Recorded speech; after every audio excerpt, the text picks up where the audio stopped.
Now, if you're new to this series, which you might be because it's been a while, you might not know about this running gag that we have. This is the first level of the game, 1-1, and with my chat on stream, we absolutely destroyed it. It is just torture to play this now. If I can find the original stream comment, we basically decided it would be pretty funny to just send you back to 1-1 over and over and over again. And over the course of the mod, we found new and creative ways to send people to new and creative versions of 1-1. So today, let me introduce to you the next 1-1 in our collection. Let me introduce Rotated 1-1. This is the mountain world after all, so I can't think of a better place to have a getting over it style 1-1. It's pretty unrecognizable. If it wasn't for the music, I feel like people probably wouldn't clock it, but if we rotate it and shit was side by side on screen, you can see pretty clearly, yep, this is 1-1 with a couple of blocks placed to make it possible. And not completely heartless. The checkpoint is in the normal place, and the star coins are also in their normal place. There's a tiling error up here, by the way. I'm not gonna fix it. Hey, Bowder, how's it going? Now, for the next level, I wanted to do something special, a little dedication for a certain YouTuber. Now, I haven't really talked to the guy, but the YouTuber Noir Heart had been making these crazy Nightmare Mario Wii videos. He's only up to World 3. He had other series to attend to, so it's up to him if he wants to go this far. But if he does, I left him something that I think he'll appreciate. I offered the same courtesy to the YouTuber Mankaroy. I let him design a level, and this time I let Noir Heart design a level. Now, he didn't know that his level had actually made the hack, so don't congratulate him. Don't give him well dones or anything. Wait until he plays the hack himself and he finds out. But yeah, I just thought I'd do something nice for him. Oh, you do need the red blocks though. So this isn't my level design, but I'll show it off nonetheless. We got some spiky things to avoid. Got a star going over here. This door, this is kind of funny. This door actually killed you. I know. What a crazy troll. I bet you didn't know that he had it in him. Who would have thought that he's as devious as the rest of us, huh? Yeah, so if you have the red block enabled, you can go in this pipe, and this is actually progression. We have a vertical riding poison stage, and what's great is the camera does not line up at all here, so you just can't get up here. Instead, what you want to do is you want to move the camera up to load the Koopas, and then jump on them. Now, if we go over to the right here, there's actually a little secret area, and this will allow us to get the second star coin. And also another checkpoint. Now this is really nice because it means you're gonna have more time to deal with the riding poison in this section, because the riding poison will always stay at the bottom section. So while you're trying to do whatever the hell this is, not gonna be bad.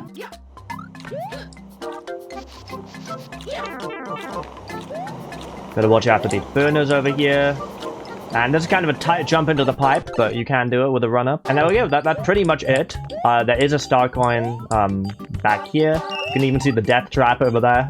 Yeah, overall, I mean, it's not as devious as, you know, maybe I would have liked. So to make up for it, this level is just absolutely horrible. I first started thinking about this level around the time the Thousand Year Door remake came out. I am someone maybe a bit more critical of Thousand Year Door than other people. I still like the game, and I absolutely adored the remake. I'm not alone in criticizing Paper Mario The Thousand Year Door for its backtracking, but for me, I think it ruins the game a bit more than it does for other people. That inspired me to create this level. This is specifically inspired by Chapter 4 in the original game. I won't spoil the story, but I'll tell you what happens in the gameplay. Basically, you have to go to a specific point in the game, and then once you've visited that point in the game, you have to walk all the way back, instead of there just being like a fast travel pipe or something like that. So when you reach the end of Stage 3, you get a switch, and then you just have to go all the way back to the start, just like in Thousand Year Door. Now, the theme of this hack is to be annoying rather than difficult, so I have added extra power-ups to make up for the fact that you'll be making multiple trips. If you explore around, you'll also find that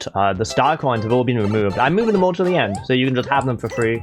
I'm very kind like that. I've also added some extra pipe entrances, just in case you want to play 1-1 again, maybe. Now, back to Thousand Year Door, after you make your way back to the main hub of the area, you then have to go back again to the landmark that you visited the first time to collect something there. To reference that, you now have to replay the section for a third time. Now, once you've returned to that area, you collect another item, and then, I'm not joking, you really do have to run back to the starting area again. This happens in the game. I'm not joking. Now, in all fairness, in the remake, they added a pipe. In the original, you did have to do the return trip again. So at this point in Thousand Year Door, you've come back, you're ready to confront the boss, but then the boss is actually like, hang on, let's just let's go back to the landmark again. In the original Thousand Year Door, you do have to play the entire section yet again, but, you know, in Nightmare Mario Wii, we're trying to have bad level design, but the level design doesn't have to be that bad, so, you know, I'll let you play 1-1 instead. And there we go. That's the end of the level. It would be such a shame, though, if you're playing in multiplayer, and, you know, you guys are messing around and someone accidentally ground pounded into a pipe. Because every single pipe in the level takes you back to 1-1. Hopefully it doesn't happen.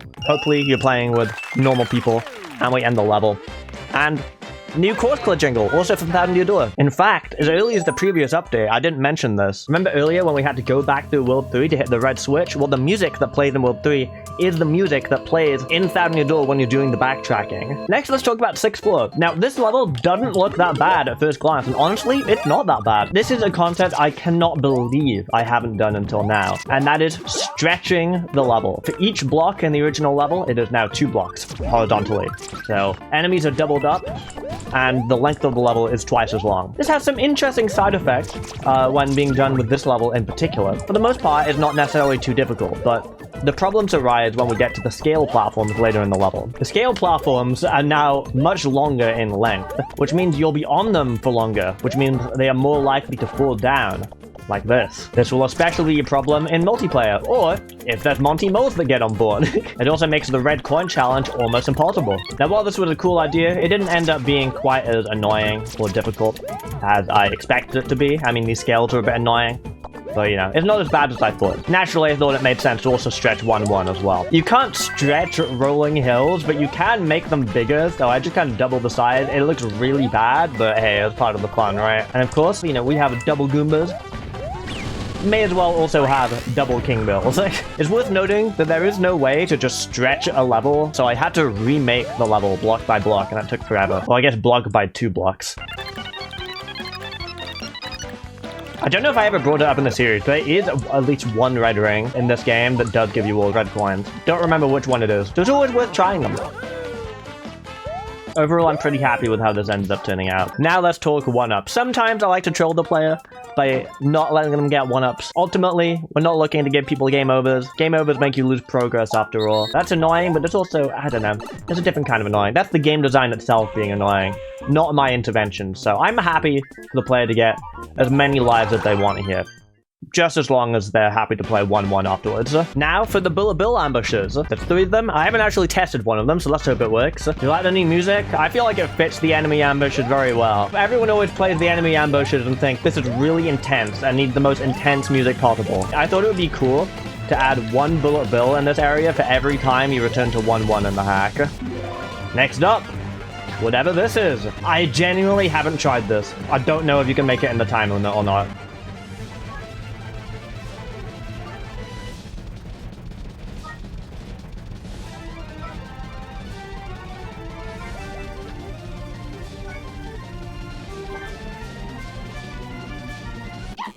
The final Bullet Bill ambush is a pretty obvious edit, but it had to be done. Not this one. It had to be the King Bills.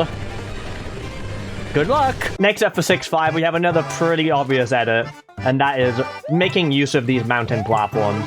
We've made use of them a little bit throughout the world, but having a whole level where you have to stand on these, absolute torture. I've also replaced the regular water with poison water because I don't want people swimming through it to skip this great gameplay. This does make it a lot harder to deal with the Porky Popper. I've replaced all of the fire flowers in the level with just regular mushrooms. This is because you actually can't jump high enough off of these to get on top of the question block otherwise. So it may seem like I'm making it harder, but I'm making it easier. The main reason why this level is so bad is just because of how long it takes. Now, I've actually marked the invisible block that takes you to the secret exit with a normal brick block. The reasoning is because the poison is a bit lower down, which makes the invisible block harder to reach. After all, I don't really like trying to be obscure. Cryptic level design is not really something I'm going for with this hack. 1-1 is more my style. This is absolute torture. I'm almost sorry. I moved it lower down so you can't do that. The final level I'm ready to show you is the Toad House.